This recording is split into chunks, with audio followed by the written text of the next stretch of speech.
সবরাত সম্পর্কে কিছু বললে ভালো হয়। আমার স্বামী দুশ্চরিত্র পরকীয়া করে, তার প্রতি আমার ঘৃণা চলে এসেছে। তার সঙ্গে এক বিছানায় থাকতেও আমার ঘৃণা লাগে, কিন্তু আমি ডিভোর্স দিয়ে তার থেকে আলাদা হতেও চাই না। এখন আমি রাতে ভিন্ন রুমে থাকি এবং তাকেও ভিন্ন রুমে রাখি। এটা আমার জন্য জায়েজ হবে কিনা? আমার ভাই বোন আছে, আমি চাইছি আমার সম্পত্তির কিছু অংশ ভাই বোনকে দিয়ে বাকিটা হিজ মাদ্রাসা ইতিমখানা দিয়ে দিতে। এটা শরীয়ত সম্মত কিনা? চলুন তাহলে আর দেরি না করে যে সমস্ত প্রশ্ন আমাদের কাছে চলে এসেছে ইতিমধ্যে সেগুলোর উত্তর দেওয়ার ফলে আমরা প্রবেশ করি। আমিনা সওদাগর আপনি লিখেছেন সবরাত সম্পর্কে কিছু বললে ভালো হয়। বোন আমিনা, সবরাত সম্পর্কে এর আগে আমরা বিভিন্ন সময় বলেছি। খোলাসা কথা হলো লাইলাতুন নিসফে মিন শাবান এই নামটি হাদিস দ্বারা বর্ণিত। এই রাত মধ্য শাবান রজনীকে শবে বরাত বলাটা আমাদের সমাজের প্রচলন। হাদিসের ভাষ্য হলো মধ্য শাবানের রাত, আমরা সেইটা বললে অধিকতর ভালো হয়। কারণ হলো এর নামের কারণে আমাদের চিন্তা চেতনা অনেক ভুল বিষয় চলে আসে। মধ্য শাবান রজনী, এই রজনীর ফজিলত মোটা দাগে প্রমাণিত। যে হাদিসগুলো আছে অনেকগুলো হাদিস, তার অনেক বেশিরভাগই দুর্বল হলেও সেগুলোর একটি অপরটিকে শক্তিশালী করে এবং কোনোটি গ্রহণযোগ্যতার লেভেল পর্যন্ত যায়। সবগুলো মিলিয়ে যে বিষয়টি সাবেত হয় তা হলো লাইলাতুন নিসফে মিন শাবান বা মধ্য শাবান রজনী রাতটি একটি ফজিলতপূর্ণ রাত। তবে ইসলামের যে ফজিলতপূর্ণ রাতগুলো আছে, যেমন লাইলাতুল কদরের কথা আমরা জানি, রমজানের শেষ দশকের বেজোড় রাতগুলোর কথা আমরা জানি, তন্মধ্যে এই লাইলাতুন নিসফে মিন শাবান বা মধ্য শাবান রজনী সেগুলোর তুলনায় অনেক সাধারণ রাত। আমরা যদি কম্পেয়ার করি তাহলে হাদিসে এবং কোরআনের ভাষ্যমতে লাইলাতুল কদর এবং রমজানের শেষ দশক এই রাতগুলো অনেক গুরুত্বপূর্ণ রাত। লাইলাতুল নিসফে মিন শাবান বা মধ্য শাবান রজনী এই রাতে আল্লাহ তাআলা সাধারণ ক্ষমা ঘোষণা করেন, মুশরিক এবং হিংসুক ছাড়া, এরকম বর্ণনা পাওয়া যায়। এবং এই ফজিলত পাওয়ার জন্য কেউ যদি আল্লাহর কাছে আগ্রহী হয়ে দোয়া করে, ইবাদত করে, বিশেষ করে নিজেকে শিরক এবং হিংসা থেকে পরিচ্ছন্ন রাখে, তাহলে সেটা তার জন্য সেটা করা যেতে পারে, সে জায়েজ আছে। বাট এই রাতে ভাগ্য নির্ধারণ করা হয় মর্মে যে সমস্ত বর্ণনা পাওয়া যায় সেগুলো বিশুদ্ধ মানদণ্ড উত্তীর্ণ নয়। কোরআনে কারিমে সূরা দুখানের 1-4 নম্বর আয়াতের দিকে তাকালে আমরা দেখি যে মূলত লাইলাতুল কদরে ভাগ্য নির্ধারণ করা হয়ে থাকে। যদিও এটা নিয়ে ওলামায়ে কেরামের একাধিক মত আছে, কিন্তু অধিকতর গ্রহণযোগ্য এবং সরাসরি কোরআন আয়াতের অর্থের দিকে তাকালে বোঝা যায় যে আল্লাহ তাআলা যে রাতে কোরআন নাজিল করেছেন ওই রাতেই ভাগ্য নির্ধারণ করেন। যাই হোক, এর পাশাপাশি কবর জিয়ারত করার পরে হাদিস রয়েছে আমাদের আয়েশা রাদিয়াল্লাহু আনহা থেকে, কিন্তু সেই হাদিসের সনদ বিশুদ্ধতার মানদণ্ডে উত্তীর্ণ নয়। মুহাদ্দিসদের প্রচুর পরিমাণে কালাম এবং আপত্তি রয়েছে সেই হাদিসের সনদের বিষয়ে। তো আমরা যেভাবে লাইলাতুল কদরকে উদযাপন করি সেভাবে আসলে এটাকে এইভাবে আসলে ইসলামে দেখানো হয়নি। অন্তত আমরা যখন লাইলাতুল কদরের সাথে তুলনা করলে দেখি যে আমাদের সমাজের সবচেয়ে বেশি ইবাদতের জন্য মানুষ চেষ্টা করেন লাইলাতুল বরাতে। ইবাদতের চেষ্টা দোষের না, কিন্তু আপনি লাইলাতুল নিসফে মিন শাবান রাতটাকে খুব গুরুত্ব দিচ্ছেন, কিন্তু এর সাথে গুরুত্বপূর্ণ রাতগুলোতে আপনি একেবারেই গুরুত্বহীন মনে করছেন। এটা একটা ভুলের জায়গা, এটাখানে কারেকশন আমাদের করতে হবে। অতএব এ রাতের ফজিলতকে একেবারে অস্বীকার করা যেমন সঠিক নয়, আবার এ রাতকে সকল রাতের শ্রেষ্ঠ রাত হিসেবে বানানোটাও সঠিক নয়। এ রাতে হালুয়া খাওয়া, নবী সাল্লাল্লাহু আলাইহি ওয়াসাল্লাম দাঁত ভেঙে হালুয়া খেয়েছেন, সেজন্য তার অনুকরণে হালুয়া খাওয়া ইত্যাদি অনেক কথা প্রচলিত আছে, সেগুলো গর্হিত এবং ভুলভাল কথা। এগুলোর কোনো বিশ্বস্ত এবং গ্রহণযোগ্য কোনো সূত্র নেই। অনেক প্রতিষ্ঠান বিভিন্ন প্যাকেজ বিক্রি করে, প্যাকেজ কেনার পর দেখা যায় এক কোণে ছোট্ট করে লেখা শর্ত প্রযোজ্য। এই ছোট্ট করে লেখার কারণে গ্রাহক বিভ্রান্ত হয়, অনেকে ঠকেন। কোম্পানিগুলোর চালাকি করা জায়েজ আছে কিনা?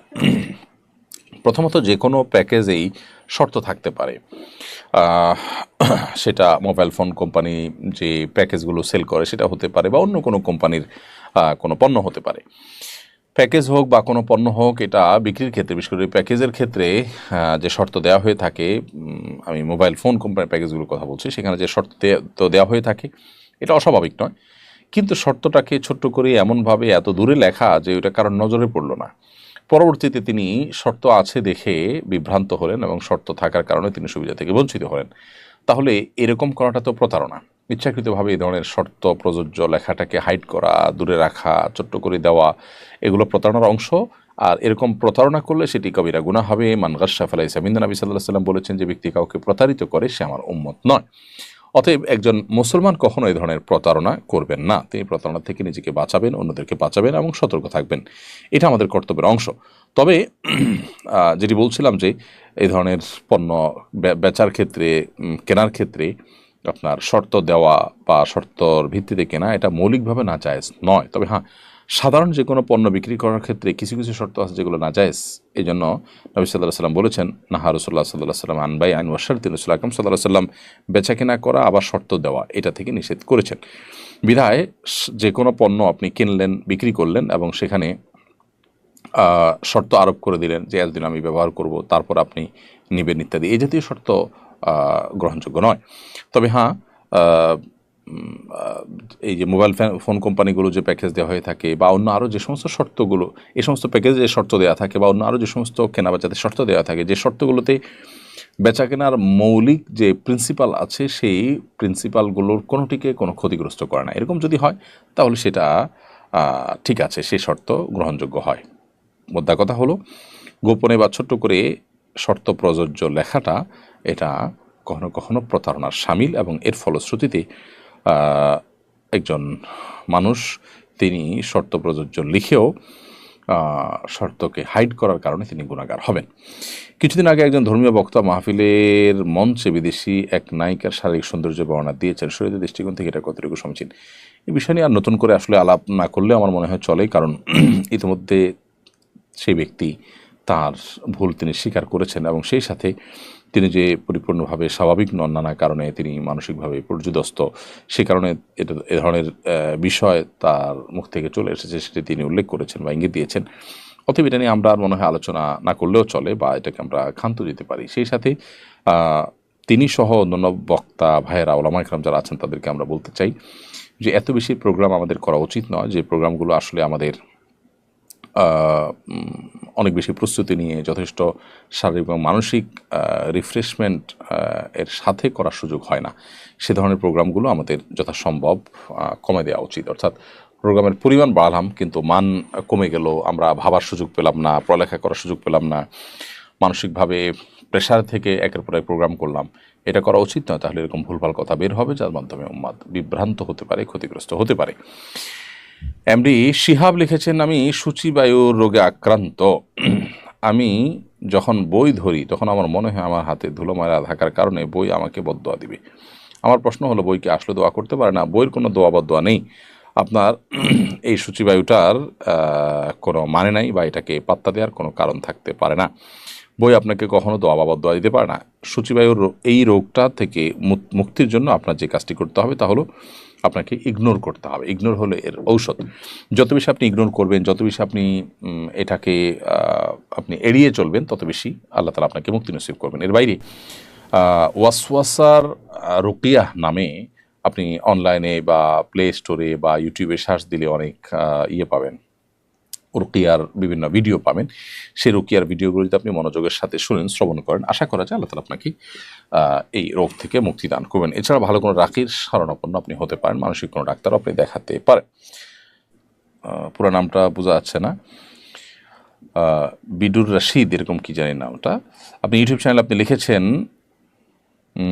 আমাদের একটা ছেলে একটা মেয়ে ছিল, মেয়েটাকে বিয়ে দিয়েছিলাম, জামাই তাকে গলা টিপে মেরে ফেলেছে, ছেলেটা স্ট্রোকে মারা গেছে, আমার ভাই বোন আছে, আমি চাইছি আমার সম্পত্তির কিছু অংশ ভাই বোনকে দিয়ে বাকিটা হিফজ মাদ্রাসা ইতিমখানা দিয়ে দিতে, এটা শরীয়ত সম্মত কিনা?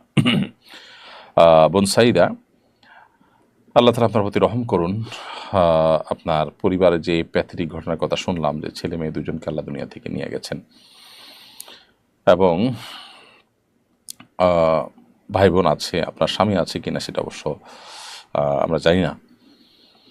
তো এরকম পরিস্থিতিতে আপনি আপনার সম্পদের কিছু অংশ এতিমখানা, মাদ্রাসা বা যেখানে খুশি আপনি সেখানে এখনই দান করে দিতে পারেন, সেটা নিয়ে শরীয়তের কোনো বিধিনিষেধ নেই। তবে কিছু অংশ আপনি রেখে যাওয়া উত্তম, যেটা আপনার মৃত্যুর পর আপনার ওয়ারিস যারা যারা আছেন তাদের মধ্যে ভাগ বন্টন হবে। তবে ভাই বোন তারা যেহেতু ওয়ারিস হন, আপনার স্বামী আছে কিনা আমি জানি না, আপনার স্বামী যদি ওয়ারিস হয়ে থাকে তাহলে তাকে বঞ্চিত করে শুধু ভাই বোনকে দিলেন আর দান করে দিলেন, সেটা জায়েজ হবে না। আর তাছাড়া ওয়ারিস হলে ওয়ারিসদেরকে কিন্তু ওসিয়ত করা যায় না, দান করা যায়। আপনি ভাই বোনরা বেঁচে আছেন বা স্বামী বেঁচে আছেন, তাদেরকে গিফট করলেন, যে কোনো অংশ সম্পদ এটা দিতে পারেন। তাহলে মোদ্দা কথা হলো যে আপনার সম্পদের কিছু অংশ ভাই বোনকে বা স্বামীকে, আপনার ওয়ারিসদেরকে দান করে দিলেন, গিফট করে দিলেন, আর বাকিটা আপনি দান করে দিলেন মসজিদ, মাদ্রাসা বা কোনো জায়গায়, এটা জায়েজ আছে, কোনো অসুবিধা নেই। মোহাম্মদ আশিক মডেল আপনি লিখেছেন সৌদি থেকে বলছি, এখানে ইমামের সূরা ভুল হলে পেছন থেকে মুক্তাদি বলে দেয়, তবুও সেও দেয় না, এতে নামাজ হবে কিনা? সূরার যদি ভুল হয় আর ভুলটা যদি পেছন থেকে কেউ ধরে দেন তাহলে তার কারণে সিজদায়ে সাহু দিতে হয় না। এটা সব ইমামদের মতেই একমত, এটা সঠিক আছে। অর্থাৎ আমাদের দেশি ইমাম সাহেবরাও যদি নামাজের পেছনে লোকমা দেন, কেরাতের লোকমা, অর্থাৎ সূরা কেরাতে ভুল হয়েছে সে লোকমা দিয়েছেন, তাহলে এর ফলশ্রুতিতে কিন্তু সিজদায়ে সাহু প্রযোজ্য হয় না। সিজদায়ে সাহু প্রযোজ্য হয় তখন যখন কোনো ওয়াজিব ছুটে যায়। তো সূরা কেরাতে ভুল হলে কোনো ওয়াজিব তরক হয় না বা ওয়াজিব ছুটে না, বিধায় এখানে সিজদায়ে সাহু প্রযোজ্য নয়। সুতরাং আপনি সৌদি আরবে যেটি দেখতে পাচ্ছেন সেটি সম্পূর্ণ সঠিকই আছে। এমডি সিয়াম লিখেছেন, একজন বলেছেন তুমি 10 কিলোমিটার সাইকেল চালিয়ে যেতে পারলে তোমাকে 1000 টাকা দেব। 10 কিলোমিটার সাইকেল চালিয়ে এই টাকা নেওয়া জায়েজ হবে কিনা? একপক্ষীয় এ ধরনের পুরস্কার দেওয়া না জায়েজ নয়। কেউ যদি বলেন যে তুমি এই কাজটি করলে, অ্যাচিভ করতে পারলে, তোমার বীরত্ব, বাহাদুরি বা শক্তিমত্তা দেখাতে পারলে তোমাকে পুরস্কার স্বরূপ এটা আমি দেব, দিতে পারেন। এই দেওয়া নেওয়া জায়েজ আছে। এখানে যদি বাজি ধরাধরি ব্যাপার হতো যে আমি যেতে পারলে তুমি দিবা আর আমি যেতে না পারলে আমি দিব, তাহলে সেক্ষেত্রে সেটা জুয়ার মধ্যে পড়তো এবং সেটা নাজায়েজ এবং গুনাহ হতো। যেহেতু এক পক্ষ পুরস্কার দিচ্ছে, যেতে পারলে পুরস্কার পাবে, আর যেতে পারলে নাই, এটা গ্রহণ করা জায়েজ আছে। ব্যাপারটা এরকম যে কোনো ভালো কাজ বা যে কোনো কাজ কাউকে করতে দিয়ে সে কাজটা করলে তার জন্য বিনিময় দেওয়া বা প্রণোদনা দেওয়া বা পুরস্কার দেওয়া, এটা জায়েজ আছে, কোনো অসুবিধা নেই। আমার স্বামী দুশ্চরিত্র পরকীয়া করে, তার প্রতি আমার ঘৃণা চলে এসেছে, তার সঙ্গে এক বিছানায় থাকতেও আমার ঘৃণা লাগে, কিন্তু আমি ডিভোর্স দিয়ে তার থেকে আলাদা হতেও চাই না। এখন আমি রাতে ভিন্ন রুমে থাকি এবং তাকেও ভিন্ন রুমে রাখি, এটা আমার জন্য জায়েজ হবে কিনা? দেখুন, স্বামীর প্রতি স্বামী অন্যায় করলে, অপরাধ করলে তার প্রতি ঘৃণা চলে আসাটা তোষণীয় নয়। কেউ অপরাধে লিপ্ত হলে তার প্রতি ঘৃণা আসাটা বরং স্বাভাবিক। অতএব এই ঘৃণার বোধ থেকে আপনি আলাদা থাকছেন, আলাদা রাখছেন, এটা মৌলিকভাবে দূষণীয় নয়। তবে এভাবে আপনি দীর্ঘদিন পর্যন্ত তার সাথে সংসার করবেন আর দুজন দুই বিছানা থাকবেন, এমনটি করার সুযোগ নেই। কারণ এমনটি যদি আপনি করেন তাহলে সেক্ষেত্রে আপনার স্বামীর সাথে স্বামীর যে হক আছে সেটি নষ্ট হবে। এখন আপনি বলবেন স্বামী হচ্ছে দুশ্চরিত্র স্বামী হলে আপনি তার থেকে পৃথক হওয়ার সুযোগ আছে। আপনি বিচ্ছেদের উদ্যোগ নিতে পারেন, তালাকের উদ্যোগ নিতে পারেন, কারণ সে দুশ্চরিত্র, খারাপ মানুষ। সংশোধন করার চেষ্টা আপনি করবেন। এরপর যদি সম্ভাবনা না থাকে, আশাহত হয়ে যান, তাহলে সেক্ষেত্রে তার থেকে পৃথক হওয়ার রাইট বা অধিকার ইসলাম কিন্তু আপনাকে দিয়েছে। কারণ দুশ্চরিত্র মানুষের সাথে সারা জীবন আপনাকে কাটতে ইসলাম বাধ্য করেন। বিধায় আপনি যতদিন থাকবেন ততদিন স্বামী স্ত্রী সুলভ সম্পর্ক রক্ষা করেই চলবেন, আর অভিমান একটা পর্যায় পর্যন্ত আপনি করতেই পারবেন, যেমনটি বলছিলাম। কিন্তু সেটা চিরকাল আপনি এরকম করতে থাকবেন, দীর্ঘদিন এরকম করে থাকবেন, সেরকম করার সুযোগ কিন্তু নেই। আর এর বাইরে আপনি তার সাথে তার বনিবনা হচ্ছে না বা সে সংশোধন হচ্ছে না, সেজন্য আপনি বিচ্ছেদের উদ্যোগ নিতে পারেন। আর যদি সে তার অপকর্মে লিপ্ত হয় এরপরও আপনি তার সাথে থাকেন, এর ফলে কিন্তু আপনার গুনাহ হবে না। অর্থাৎ আপনি যদি একসাথে থাকেন, একই কক্ষে থাকেন, শারীরিক সম্পর্ক করেন, তাহলে একজন খারাপ মানুষ, তাকে আপনি স্বামী হিসাবে তার সাথে সম্পর্ক বজায় রাখছেন, এই জন্য আপনি গুনাহগার হবেন, ব্যাপারটা সেরকম না। কারণ স্বামী স্ত্রী সুলভ সম্পর্ক যতদিন পর্যন্ত আপনাদের মধ্যে বৈবাহিক সম্পর্ক আছে ততদিন পর্যন্ত সে সম্পর্ক বজায় রাখাটা বরং স্বাভাবিক। হ্যাঁ, ঘৃণা থাকাটা তার অপরাধের কারণে সেটা অস্বাভাবিক নয়, সেটা আপনার বরং ইমানের দাবি, সেটাও আপনি করবেন। পাশাপাশি স্ত্রী সুলভ দায়িত্ব আপনি পালন করবেন যদি তার অধীনে আপনি থাকতে চান। আর যদি মনে হয় যে না, তার সংশোধনের আশা করা যায় না, আমি পৃথক হয়ে যেতে চাই, তাহলে সে উদ্যোগ আপনি নিতে পারেন। বাড়ির মালিকের অনুমতি ছাড়া বাড়ির দেয়ালে মাহফিলে পোস্টার লাগানো যাবে কিনা? কোনো বাড়ির মালিকের দেয়ালে পোস্টার লাগাতে যদি মনক্ষুণ্ণ হন, অসন্তুষ্ট হন, তাহলে সেখানে তাকে ইগনোর করে পোস্টার লাগানো যাবে না। কারণ এতে তার হক নষ্ট হবে। আরেকজনের জায়গাতে তার অনুমতি ছাড়া এই ধরনের কাজ করা জায়েজ নয়, যেটা আজকাল আমরা অহরহ করি। অনেক সময় ওয়াজ মাহফিলের পোস্টার এরকমভাবে লাগায়, যেটা অনুচিত।